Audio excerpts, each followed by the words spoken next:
guys and gals. Thank you very much for clicking on this video. I want to give a very quick introduction to this video in this series that we're going to kind of be doing. It's called 54 Sleepless Nights, Short Horror Stories by TobisWade. I wanted to really quickly give him a shout out for letting me read these stories. And if you would, check out the book on Amazon, give it a review, read the book. You can find it for free on the internet. Obviously on the internet, where else are you going to find it? I'll have a link in the description for you if you'd like to go check that out. I'd appreciate it. If you do decide to read it, and if you like the stories that I'm going to be reading to you, please let him know in the comments just how much you like his stories. We like to support people here because without writers, there are no narrators, like me. So if you liked it, and you like these stories that I'll be reading of his, let him know in the comments just what you thought, and if you like them, let him know. I know for me, when people tell me that they like my narrations, it really does help. And I know we've got a very friendly community going on here, so I just want to encourage you to show him some love. Without further ado, I hope you enjoy these 54 Sleepless Nights short horror stories. Before this week, I would have told you that running the acquisitions department at the American History Museum was the best job in the world. Never a day goes by where I'm not learning something new, discovering lost artifacts, which forced me to continually reassess my understanding of our rich culture. Most people don't understand how glamorous the work really is. You have to understand that our donations generally come from extremely wealthy families, each with long histories of their own and treasures which are passed through the generations. These donors are typically motivated by the large tax breaks they receive for their charitable contributions. So I'm often flown across the country and treated to the highest comfort that money can buy, no doubt buttering me up in hopes of a favorable appraisal and acceptance of their donation. When I accepted the invitation of Mr. Calomny's estate, I had every expectation of the luxury and finery befitting the Tudor-style mansion depicted in the enclosed photograph. From the steep gable roof to the elaborate masonry and embellished doorways, the residence itself was a relic of the unimaginable wealth with which the plantation owners once ruled the southern countryside. Mr. Calomny was there to greet me at the end of his cobblestone driveway, hands in the pockets of his pristine white suit, a golden chain dangling from his breast pocket, silk around his neck, and a beige fedora with a roguish tilt. He might have stepped straight out of an oil painting from the era. He was gracious to help me with my bags and show me inside, incessant welcoming gratitude spilling from his mouth with a heavily accented drawl. I followed him from room to room, keeping careful tally of everything he was willing to part with. Dark wooden furniture from the West Indies, ornate Baroque chests of drawers, exquisite colonial paintings. He breezed by each item as though they were hardly worth the effort of describing. All the while, he continued gesturing me onward, with an almost conspiratorial hush to his voice, promising a prize that he guaranteed was unique to his collection. Everything I saw was of impeccable condition, seemingly untouched by age or refurbishment, at least until we reached the worn wooden doorway where his intention was most fixed upon. Opening this with a flourish, he led me inside to a bare and dilapidated room. Once painted red, the humidity in the air had long since stripped all life and color from the walls, to leave the most dreadful pale streaks and blotches around us. The sole furniture was a splintered three-legged stool, the sole occupant, a small brown-skinned boy sitting atop it. "He's held up well, hasn't he?" Mr. Calomny said, puffing out his chest with pride. "They don't usually last more than a year, you know. The skin discolors something awful and starts to stretch and peel away. It's been over 100 years since he died, but he still looks like he could jump up and skip around, doesn't he?" I'd never seen a taxidermied human before, and I didn't feel qualified to comment on the condition. He was right about how real it looked, though. I had the most unnerving feeling when the boy was looking right at me, and that if I were to turn away for a moment, I might find him in an altogether different position. A clear stitching was visible in the dark skin, which ran up one side of his body, disappeared into his curly black hair, and emerged again on the other side.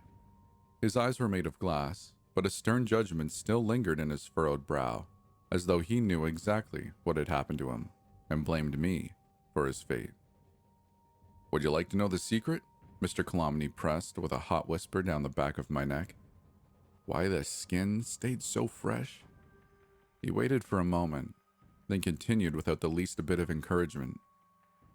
Even modern taxidermists couldn't preserve someone this well, because they all make the same mistake. They all wait until the subject is dead to begin the tanning process. Mr. Calamity rolled back on his heels, puffing out the gold on his chest and looking immensely pleased with himself. Then, to address the shock and disgust on my face, he added, "Don't worry, it was all perfectly legal. The boy was my family's property after all. It's better than what could have happened to him. Now, wouldn't that be an interesting exhibit in your museum?" Still too shocked to address the macabre sight, I professed interest in returning to inspect the rest of the house.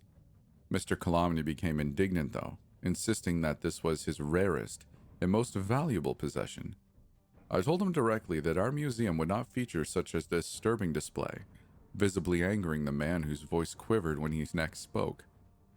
He told me that he would give nothing to any museum with such a selective view of history, and that I was no longer welcome in his house. I was only happy to oblige, grateful for the cleaner air outside that vile room. I left Mr. Calamity on no uncertain terms, and returned to my museum empty-handed, telling nothing of the incident and doing my best to put it out of my mind entirely. That should have been the end of it. But not a week later, I was in my office preparing for a meeting with Professor Horvath of New York's Natural History Museum, when someone began to hammer on my door. Before I could welcome my unexpected guest, the door opened, and I was confronted with Mr. Calamity once more. I don't believe he had changed his clothes since the day I had seen him last. His white suit was dull and stained with yellowed sweat, his hair unkempt and greasy.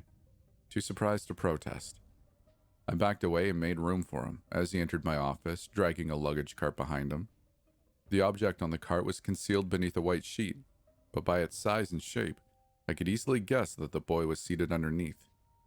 Mr. Calamity ducked back into the hall for a moment to ensure his discretion, but then returned, closing the door behind him. "What are you doing here? Get out! Get out!" I insisted. But he only shooed me away with his hands before sitting heavily before my desk. His face was flushed as though he'd been running, and he seemed to need a moment to catch his breath before he could speak a word. "Look, maybe if you scheduled an appointment, I could work something in this afternoon," I said, trying my best to sound reasonable, although I was trying to think of excuses to cancel even as I said it. "As it is, I'm already expecting—" "You've got to take him," Mr. Calamity interrupted with passion. "I can't have him in the house anymore. Not for another night. I won't." Already I could hear voices and footsteps in the hallway outside. The thought of being caught by Professor Horvath with this wretched thing in my office was too much to bear. "There's a storeroom on the right," I replied automatically. "Hurry now, and you can leave it there for the time being. But you must retrieve it this afternoon. Do you understand? And don't think about skirting off either. I know where you live, and will have it shipped back at once if you do not return." He thanked me profusely, and together we wheeled the cart into the adjoining room. There were more questions that I wanted to ask, but there was already knocking on the door, and there was nothing that could be done. Professor Horvath entered, regarding Mr. Calamity with surprise and perhaps even revulsion as my disheveled visitor pushed rudely out of the room. The sudden thunder of footsteps outside indicated that he was running as soon as he got the chance. Fortunately, the meeting was otherwise undisturbed, and none of my colleagues were wise to the fact that the taxidermied boy sat concealed in my storeroom. It was no great shock that Mr. Calamity failed to return that afternoon, but I was caught up with other appointments and didn't have a chance to dispose of the boy that day. In fact, the whole situation was so out of the ordinary and surreal to me that I hardly thought about it when I returned to work the next morning. When I did arrive, the whole museum was in an uproar over an ongoing school field trip that had misplaced one of its students. The whole building was searched from top to bottom, and I was so distracted by the ongoing efforts that I didn't spare a thought about the strange events of the previous day. It didn't return to my attention until I had joined the search, only to find a second taxidermy child in the storeroom beside my office.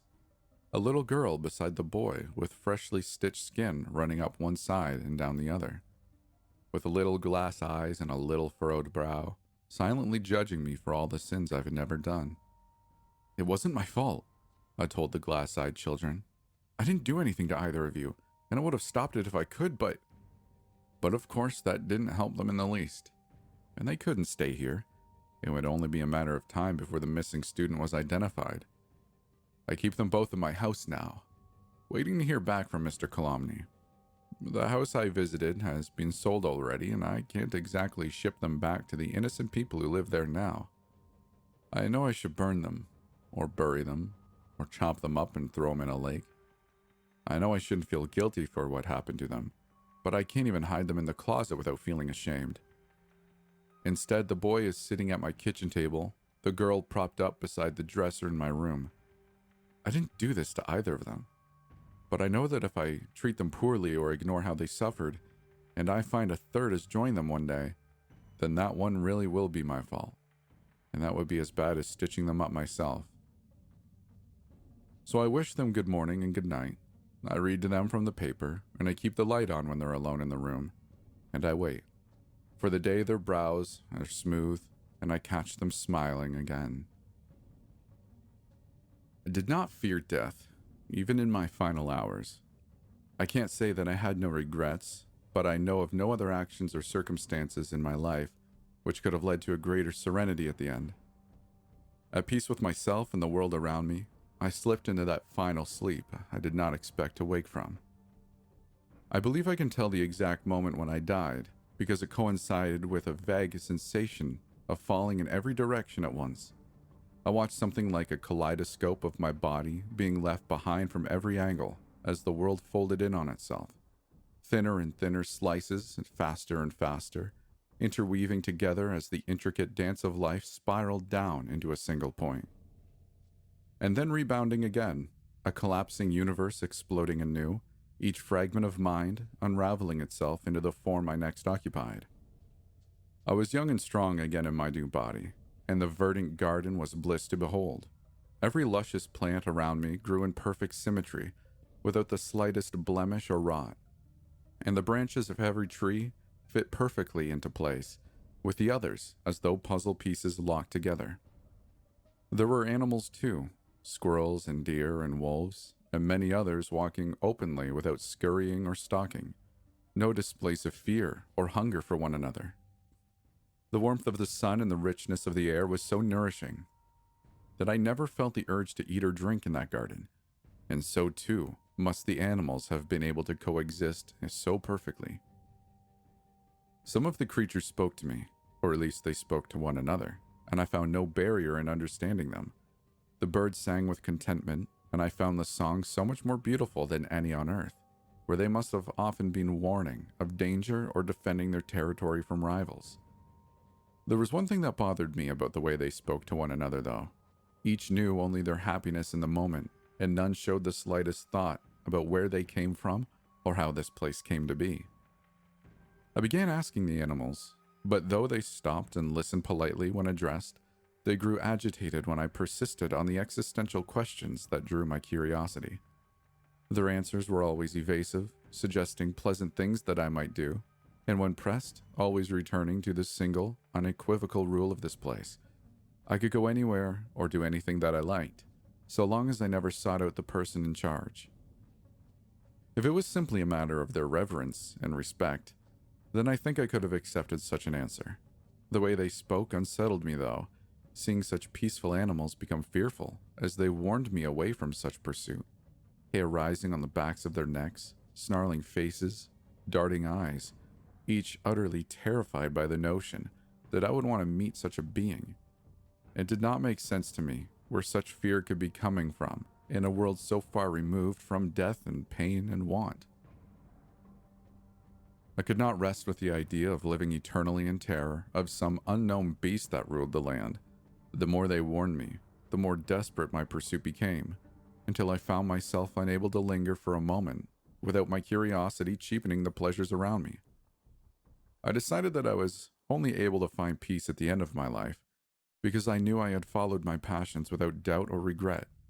But if I were to turn aside in this quest, then I could spend forever unhappy in the knowledge that my true nature was to be as cowardly and dull as the animals.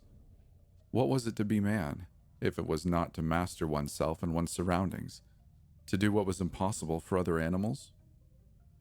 All this time I didn't find a single other human, and I convinced myself that I was being put to some type of cosmic test.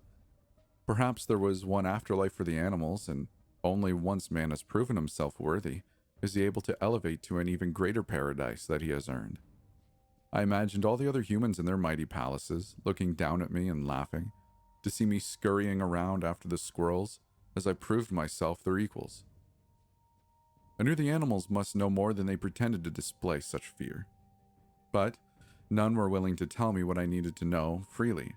That is why I set about making a trap, digging a pit in the soft and fertile earth where I might extract an answer by force. The creatures here were so trusting and stupid that I needed only to ask a badger to come stand by me, where the leaves covered the hole for it to willingly oblige. The unsuspecting creature's weight burst through the concealment at once, sending it to tumble down, whereupon I immediately sealed it inside with a large stone over the hole.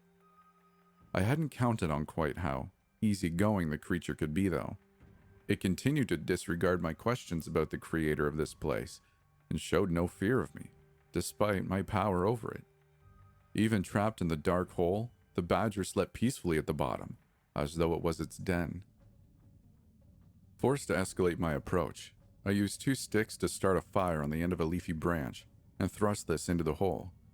Finally, I had its attention as the badger whimpered, cowered away from the flame, pressing itself flat against the wall as it wailed in answer to my inquiries.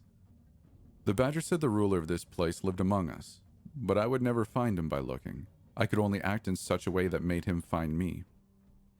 It was so gratifying to finally get an answer, even one as enigmatic as this. For the first time, I felt like I had power over the animals, and was no longer their equal. I allowed the badger to escape, and gathering up as much fuel as I could, I set my burning branch into the foliage, and watched it spread. I watched the flames smolder into a roaring fire, and relished the thick plumes of black smoke curling into the sky. It would be impossible to witness such a display without knowing a man was dwelling among the animals. The Creator would find me, and at last, I'd have the answers I sought. The rich air nourished the flames more than I expected, however, and they did not stop at the edge of the fuel I collected. Soon the sparks had leapt onto the branches, and from one branch to the next, so perfectly fitted together, the fire raced. The bird's song turned to one of panic as they took flight in mass around me. But the animals, so long unaccustomed to fear, were slow to react. Some even approached the flame to marvel at it before the fire leapt to the surrounding foliage, spreading wider and faster than I've ever believed possible. Soon I stood in the middle of a raging inferno that ravished the pristine land. I couldn't stand the heat and was forced to hide myself in the hole I had dug. On Earth, the fire might consume the land and move on or smolder out, but here, the immortal trees continued to burn without cessation. There was no escape, and I could do nothing but cower as I watched the animals panic, their multitude of voices joining into a single enduring scream. But these immortal beings were not killed by the flames, just as the trees persisted, and before my eyes I watched the still living creatures melt and disfigure into horrendous shapes of flowing skin and exposed bone. Despite all this, or perhaps because of it, my plan still came to fruition when the Lord found me cowering in my hole. I don't know how long I spent in his presence, but when it was over I felt myself falling in every direction, just as I had when I first died. I watched my body burn from every side until, smoldering to nothing, the explosion of pain gradually subsided into the cold shock of awakening into my next birth. Reflecting upon these memories now in my next life, it seems as though I was banished from heaven for my deeds. If I ever received answers to my most pressing curiosities about existence or the nature of the ruler of that land, then those two must have been stripped from me in punishment. Most keenly, I remember the pain of that fire, burns from which still covered my body and whose agony I will take with me for the rest of my life. But even this pain, I will endure for as long as I am able, for I now fear death like I never had in my previous life. Like the animals, I fear he who rules that place, for I was the demon in heaven, and through my actions did I transform it to hell.